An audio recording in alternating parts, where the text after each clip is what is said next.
বাংলাদেশ জাতীয়তাবাদী দল বিএনপি ইতিমধ্যে দুষ্কৃতিকারীদের গ্রেপ্তার করে আইনের আওতায় আনতে সরকারের প্রশাসনকে অসংখ্যবার অনুরোধ জানিয়েছে, কিন্তু সরকার ও প্রশাসন এক্ষেত্রে মারাত্মকভাবে ব্যর্থ হচ্ছে। আমরা মনে করি সরকার পরিকল্পনা মাফিক প্রশাসনকে নিষ্ক্রিয় করে রেখেছে, যাতে দেশে অরাজক পরিস্থিতি বিদ্যমান থাকে এবং এই অজুহাতে প্রত্যাশিত জাতীয় নির্বাচন বিলম্বিত করা যায়।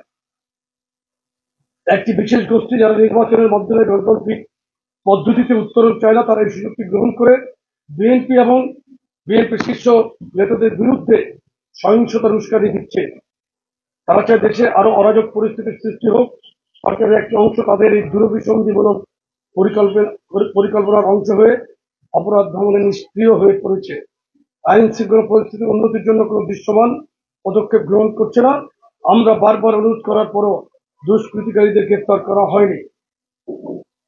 আপনারা জানেন, আগামী জাতীয় নির্বাচনে সমর্থন সহ নানা বিষয়ে তরুণদের মাঝে পরিচালিত এক জরিপের ফলাফল গত সপ্তাহে প্রকাশিত হয়েছে। এখানে দেখা গেছে, যারা নিজেদেরকে তারুণ্যের একমাত্র স্টেক হোল্ডার হিসেবে দাবি করেন, জরিপে তাদের সেই দাবি বুমেরাং হয়েছে। বরং এদেশের তরুণরা বহু লড়াই ও সংগ্রামের পরীক্ষিত বাংলাদেশপন্থী শক্তি বিএনপিতে তাদের আস্থা ও বিশ্বাস রাখে বলে প্রতিহত হয়েছে। আগামীতে বিএনপিকেই এদেশের অধিকাংশ তরুণরা ক্ষমতা দেখতে চায় বলে জরিপের ফলাফলে উঠে এসেছে। আমরা মনে করি এরপরই একটি গুপ্ত সংগঠন ও তাদের দিক নির্দেশনায় পরিচালিত একটি আনারি দলের নেতা কর্মীরা উদ্ভ্রান্ত হয়ে পড়েছে এবং নতুন করে নানা ষড়যন্ত্র ও ফন্দি ফিকিরে লিপ্ত হয়েছে। বিদ্যমান পরিস্থিতিতে আমরা মনে করছি সরকার ও আইন শৃঙ্খলা রক্ষাকারী বাহিনীর কঠোর হওয়ার কোনো বিকল্প নেই।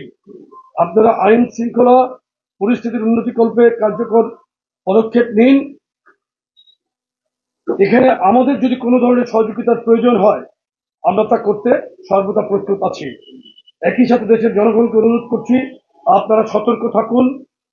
আইন শৃঙ্খলার নাজুক পরিস্থিতির সুযোগ নিয়ে কোন সুযোগ সন্ধানী রাজনৈতিক দল বা অগণতান্ত্রিক শক্তি যারা মাথাচাড়া দিয়ে উঠতে না পারে, সেই বিষয়ে অনুগ্রহপূর্বক সতর্ক থাকার জন্য সকলকে আহ্বান জানাচ্ছি। এক সময় আরব বসন্ত শুরু হয়েছিল তিউনিসিয়ায়, কিন্তু বেন আলীর পতন হলেও সেখানে 15 বছরেও প্রত্যাশিত শান্তি ও স্থিতিশীলতা আসেনি।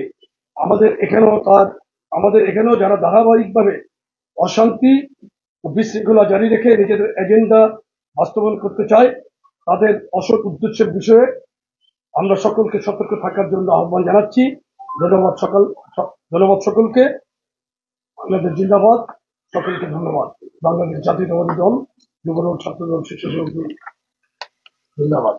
আমাদের 3 সংগঠনের আমরা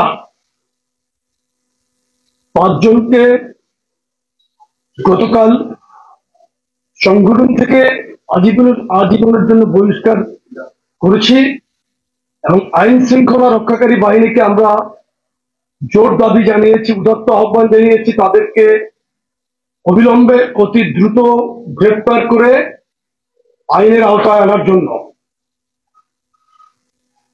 সাংগঠনিক দায়বদ্ধতা ও জবাবদিহিতার জায়গা থেকে যা কিছু প্রয়োজন আমরা সেই ব্যবস্থাগুলো নিয়েছি, কিন্তু এই ঘটনায় যারা সরাসরি সংশ্লিষ্ট হিসাবে ভিডিও ফুটেজ ও সিসিটিভি ক্যামেরার ফুটেজে যাদের দেখা গেছে, আশ্চর্যজনকভাবে তাদেরকে মামলার প্রধান আসামি করা হয়নি। যারা প্রাণঘাতী আঘাতজনক করেছে তারা অদ্যাবধি গ্রেপ্তার হয় নাই।